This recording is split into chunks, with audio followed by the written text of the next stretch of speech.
হয় বহুদিনৰ পৰা দল সংগঠনে এটাই দাবী কৰিছিলে যে ভৈৰৱীৰ পৰা গুৱাহাটী পেছেঞ্জাৰ ট্ৰেইন দিবৰ কাৰণে আৰু ইয়ালৈ দেখিবলৈ পোৱা গৈছে বিভিন্ন সময়তে দল সংগঠনে এনেদৰে প্ৰতিবাদ কৰিবলৈ দেখা যায়। কিন্তু আজি কালিৰ পৰা 12টা সংগঠনে এটাই কথা কৈছিলে যে আজিৰ দিনত হাইলাকান্দি ডিষ্ট্ৰিক্টৰ বিভিন্ন স্থান বন্ধ কৰি ৰখা হ'ব, গাড়ী যান বাহন বন্ধ কৰি ৰখা হ'ব, অফিস আদালত বন্ধ কৰি ৰখা হ'ব, বেংক বন্ধ কৰি ৰখা হ'ব, যেহেতু দোকানপাট আছে দোকানপাটবিলাকো বন্ধ কৰি ৰখা হ'ব। ইয়াৰ প্ৰভাৱ দেখিবলৈ পোৱা গৈছে আজি ৰাতিপুৱাৰ দিনত।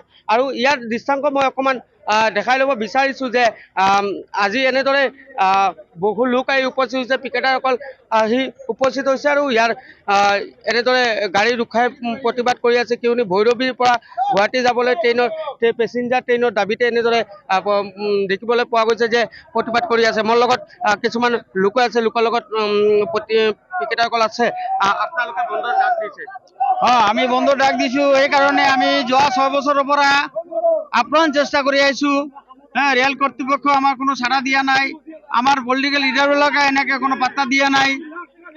সদায় প্রতিশ্রুতি দি থাকে যে সোনকালে হৈ যাব, কিন্তু আজি অবধি আমার ট্রেন চালু হওয়া নাই। আমার ইয়ার পৰা মানুহ, দুখীয়া মানুহ বদৰপুৰত যাই বহি থাকে 3 ঘন্টা 4 ঘন্টা আগত, তাৰপিছত ট্ৰেন আহিলে তাতে উঠে, আকৌ যেতিয়া ঘূৰি আহে তাৰ পৰা কত যত যায়, তাৰ পৰা আহিলে বদৰপুৰত রাতি ট্রেনটো আহিলে রাতি গোটেই রাতি তাতে বহি থাকে, কারণ মানুহবিলাক দুখীয়া মানুহ, পইচা নাই। রিজার্ভ গাড়ি ললে 1,500 টাকা মান লাগে, 1500 টাকা মান লাগে। এই কারণে মানে যিবিলাকৰ পইচা আছে এইবিলাক আপোনালোকে বহুত দিনৰ পৰা এই ৰেলৰ কাৰণে বহুত লৰাই কৰিছিলে, দেখিছো বিভিন্ন প্ৰান্তত গৈছিলে, বিভিন্ন জেগাত গৈ আপোনালোকে প্ৰতিবাদ কৰিছিলে, কিন্তু এতিয়ালৈকে আপোনাৰ চৰকাৰে কিন্তু আপোনালোকৰ কথা শুনা নাই। বহু সংগঠন আছিলে, সংগঠনে মিলি এনেদৰে প্ৰতিবাদ কৰিছিলে, কিন্তু কোনো আপোনালোকৰ কথা মানা নাই। কি ক'বা? আমাৰ পলিটিক্যাল লিডাৰবিলাক যিবিলাক আছে, MP MLA, সেইবিলাকে কৈ থাকে যে সোনকালে আমি দি দিম, সোনকালে আমি চেষ্টা কৰি আছো, এই ডেটত হৈ যাব, সেই ডেটত হৈ যাব, তেনেকুৱাই মানে আশা দি দেখায়। কিন্তু আমি মানে তাকে আশা শুনি বহি থাকো। তাতে কি হৈছে আমাৰ মানে আমি ইমান কষ্ট পাই আছো। আমাৰ গৰীব দুখীয়া মানুহবিলাক ট্ৰিটমেণ্টৰ কাৰণে যোৱাৰ কাৰণে বদৰপুৰ যাতে তাতে যাই বহি থাকে। আৰ ইয়াত আমাৰ বদৰপুৰ ঘাটত একটা হেৰি আছে, রেল ক্রসিং আছে, তাতে কেতিয়া 2 ঘন্টা 3 ঘন্টা রেল বন্ধ হয়ে থাকে, গেট বন্ধ হয়ে থাকিলে আমার ট্রেনটো গুচি যায়, আমার টিকেট সিকেট সব বরবাদ হয়ে যায়।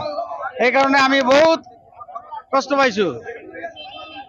এই কারণে আন্দোলনটো মানে আজিৰ মানে বন্ধটো ডাকি, সেইকাৰণে আমি বন্ধ ডাক দিছো এবং শান্তিপূৰ্ণ বন্ধৰ কাৰণে সৰ্বাত্মক আমি হেৰি কৰি আছো, সবকে কৈছো।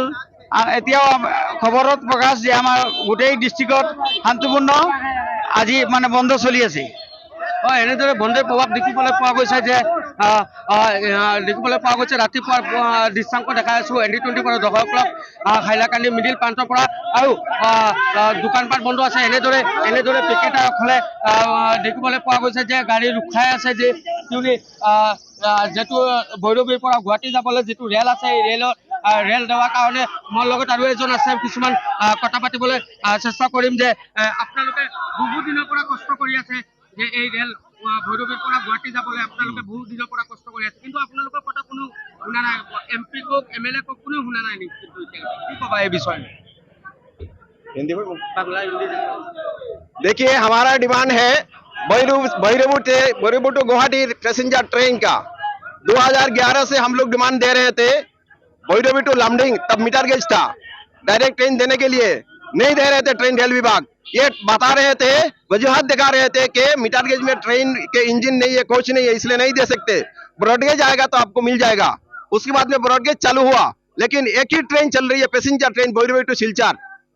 उसके बाद में कोई नया ट्रेन नहीं दिया। 6 साल से हम लोग आंदोलन कर रहे हैं, डिमांड पेश कर रहे हैं, लेकिन रेल विभाग सुन नहीं रहा है।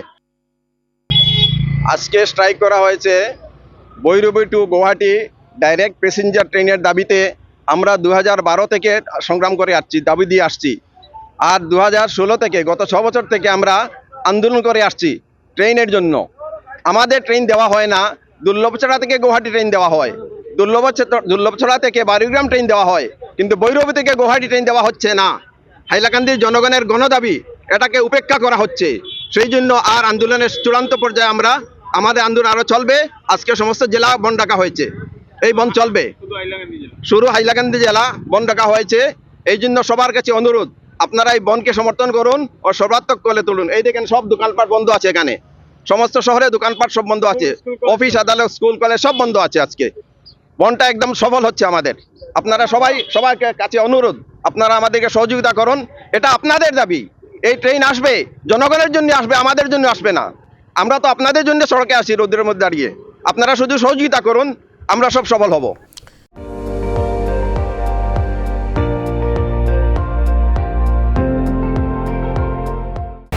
আপুনি চাই আছে ND24, সৰ্বশ্ৰেষ্ঠ নহয় সৰ্বোত্তমৰ দৌৰত।